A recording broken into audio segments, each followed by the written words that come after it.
Muy buenas tardes. Por este medio vamos a estar iniciando el desarrollo de la sesión número 2 del curso de diplomado.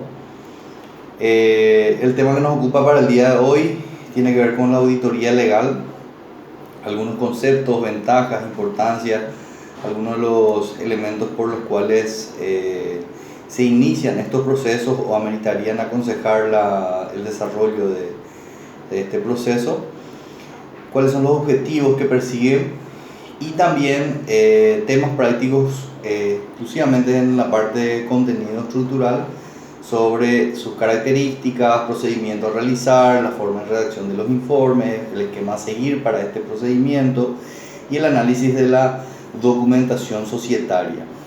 Bien, habíamos haciendo una hilación con cursos anteriores, con la clase anterior, establecido en primer lugar una idea general de lo que constituían las sociedades según nuestra ley,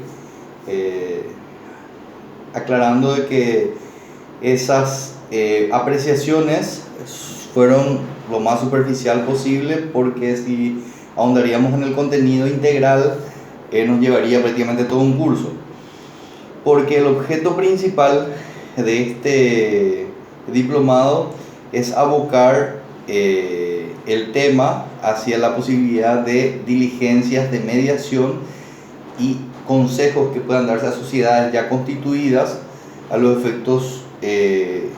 Uno de ellos fue el tema tratado anteriormente, que tiene que ver con la fusión de empresas, ¿verdad? O la absorción de empresas. Dentro de este marco habíamos establecido el procedimiento que debía estipularse, como la carta de intenciones, los elementos que debían de contener esta a los efectos de que esta sea válida, y también las responsabilidades que van generando la no observancia de ciertas condiciones dentro de esta carta de intenciones y las ventajas y desventajas de poseerla o de emitirla. También habíamos visto lo relativo a las condiciones que deben darse para que una empresa esté apta o predispuesta para una fusión o una absorción.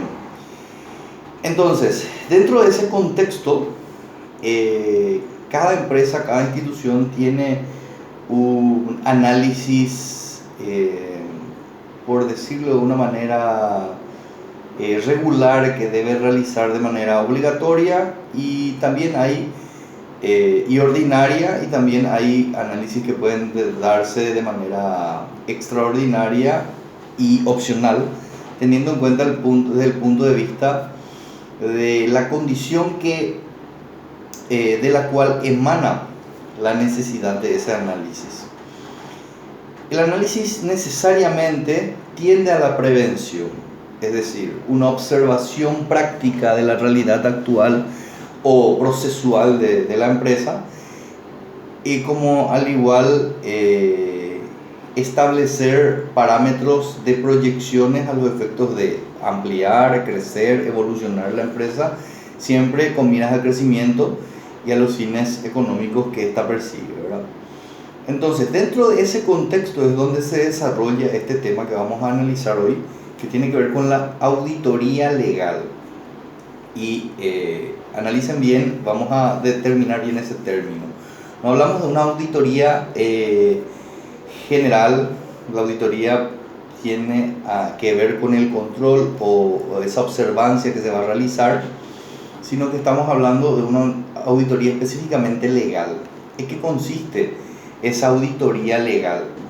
Tiene que ver con específicamente la revisión de los aspectos puramente legales. ¿Dónde se establecen esos aspectos legales? En los estatutos societarios. Es decir, es tan importante la buena redacción de los estatutos societarios en función a los fines que persigue la empresa, o incluso aún más a la proyección que desea establecer en el futuro, porque los estatutos no son contenidos que pueden ser modificados o que debieran ser modificados de una manera periódico, de manera constante, porque establece las bases del funcionamiento de esta empresa. ¿Y cuál sería también el punto sobre el cual radicaría la proyección de la empresa? Es decir, es el foco, el centro y el objetivo que persigue esta empresa.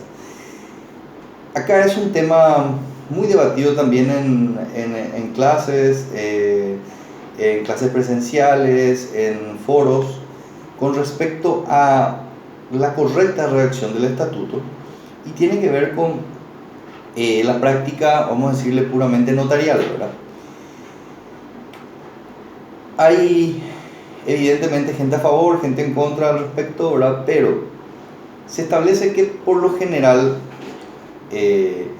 la buena elaboración del estatuto está a cargo del abogado, es decir, del especialista del área. Es decir, no cualquier abogado, claramente, ¿verdad? Sino que el especialista en el área en el cual se va a desarrollar esa empresa. ¿En qué sentido? Es una suerte, me corrijo, no una suerte, es un contrato en el cual se establecen las condiciones en el cual van a prevalecer la unión de los miembros de esta sociedad o la unión de los capitales de los miembros de esta sociedad, que van a persistir por un determinado tiempo con miras a un objetivo que puede ser de manera inmediata, bien específica, como puede también ser proyectado de manera no específica, pero proyectable o especificable.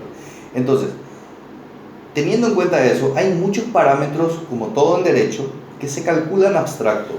Y ahí entra a ver y a tallar mucha de la experiencia, no solamente en el ámbito comercial propiamente dicho, donde se va a desenvolver la empresa, sino que también desde el punto de vista técnico-jurídico, a la hora de plasmar textualmente de la manera correcta, con la debida interpretación y el correcto alcance al cual realmente las personas que conjugan sus voluntades a través de un contrato van a o desean establecer sus pretensiones dentro de este acto. Entonces, los estatutos no son meras redacciones matemáticas, ni repetitivas, ni de un modelo utilizar para otro tipo similar. Es decir, son identidades muy independientes a las similitudes de que pueden existir millones de sociedades anónimas, incluso con similitudes en la actividad que la realizan. Pero el estatuto es la identidad de esa empresa propiamente dicha, que nunca va a ser idéntica, valga la redundancia, a ninguna otra. Entonces, lo que suele darse, no digo que tampoco no lo analicen de esa manera, pero se suele dar de una manera un poquito más pragmática y más repetitiva en los estudios notariales, el de tomar los modelos o parámetros a los efectos de elaborar estos estatutos, lo cual finalmente, al momento de conflictos, análisis o observar límites, se solucionan con meras modificaciones en estos estatutos, que también acarrean ciertos gastos e inestabilidades dentro de la pantalla societaria.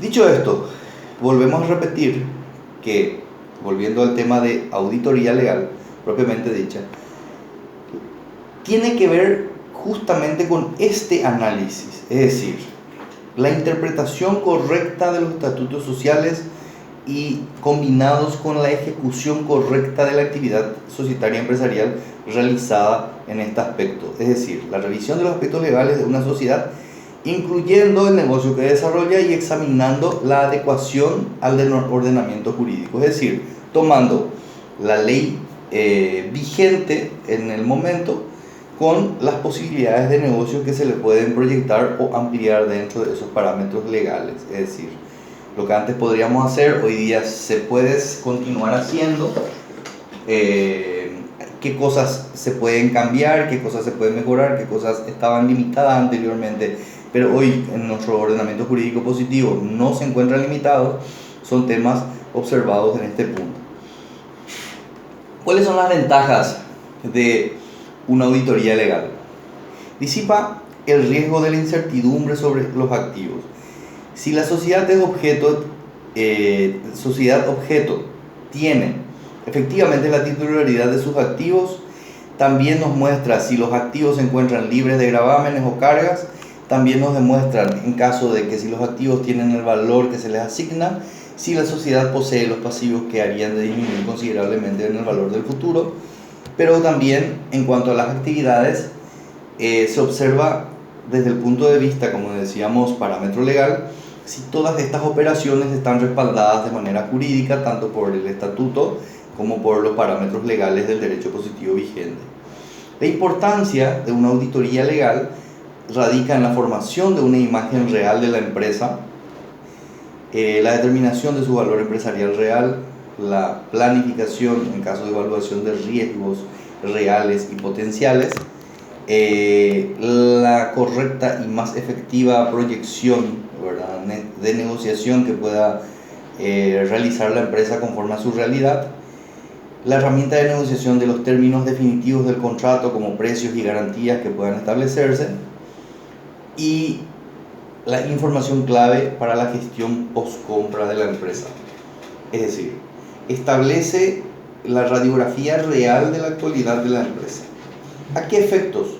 Volviendo a la clase anterior, a los efectos de una posible fusión, absorción o modificación de la empresa, sería el documento necesario o el dictamen necesario para poder establecer la potabilidad de la empresa al momento de observar su valor real dentro del mercado, no solo desde el punto de vista económico, sino que desde el punto de vista que realmente rige esta operación, que es la legal, ¿verdad?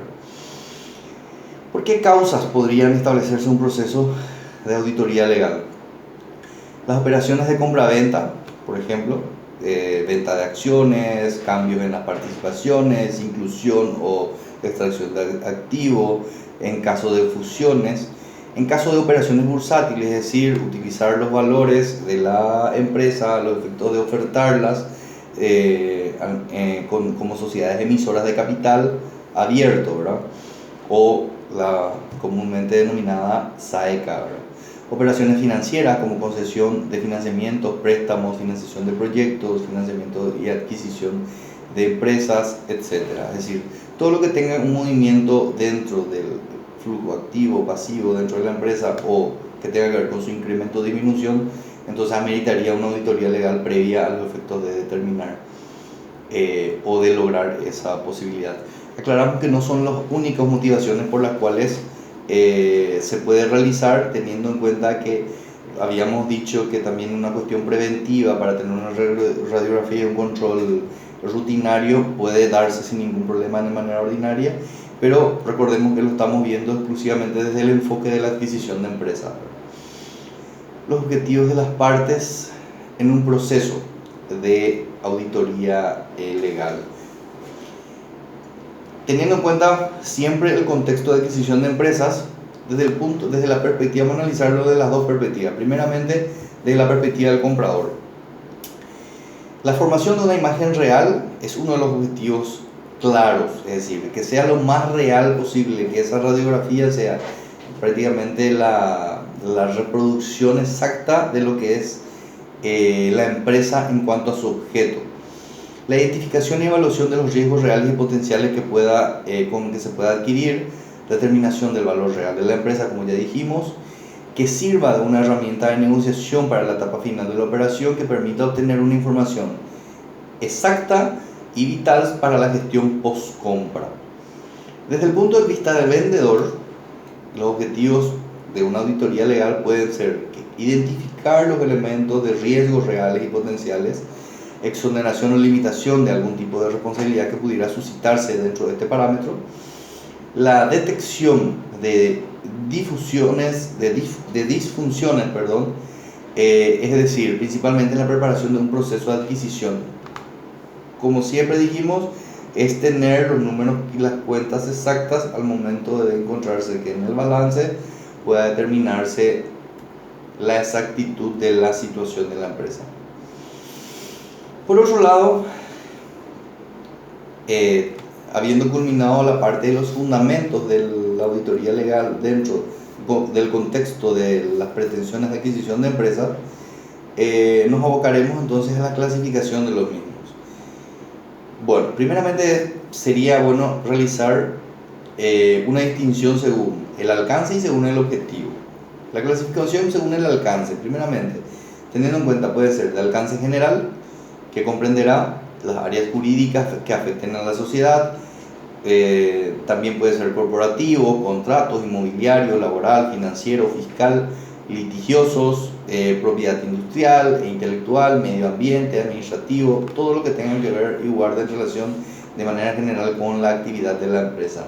De alcance limitado, abarca las áreas específicas, por ejemplo, los aspectos corporativos, financieros, fiscales, administrativos u operaciones bursátiles.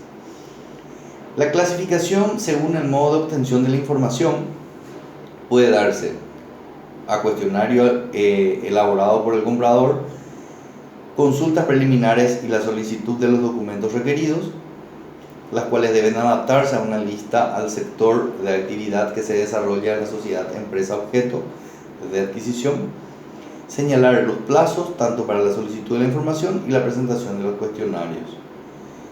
En cuanto a la posición del vendedor frente a este sistema, dicho método permite una mejor posición para ocultar algunos factores adversos e intentar beneficiarse de la presunción de buena fe en su comportamiento.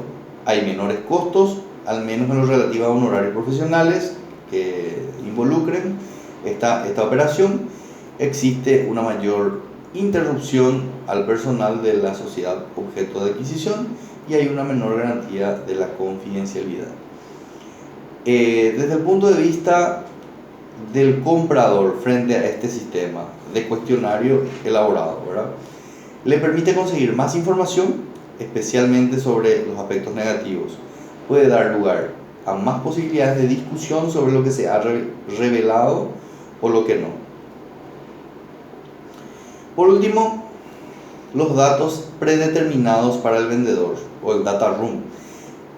El vendedor agrupa todos los datos que pretende facilitar al comprador antes de las negociaciones y permite revisar los documentos que considera oportuno para tales efectos. Es usual optar por dicho sistema cuando hay un concurso de varios compradores interesados a los efectos de la determinación exacta. El data room es la estricta seguridad, fijándose las limitaciones en cuanto a copia de datos y documentos, las horas de disponibilidad de los mismos, número de personas que pueden trabajar al mismo tiempo, uso de computadoras, dictáfonos o equipos de escáner o realización de llamadas telefónicas, entre otras.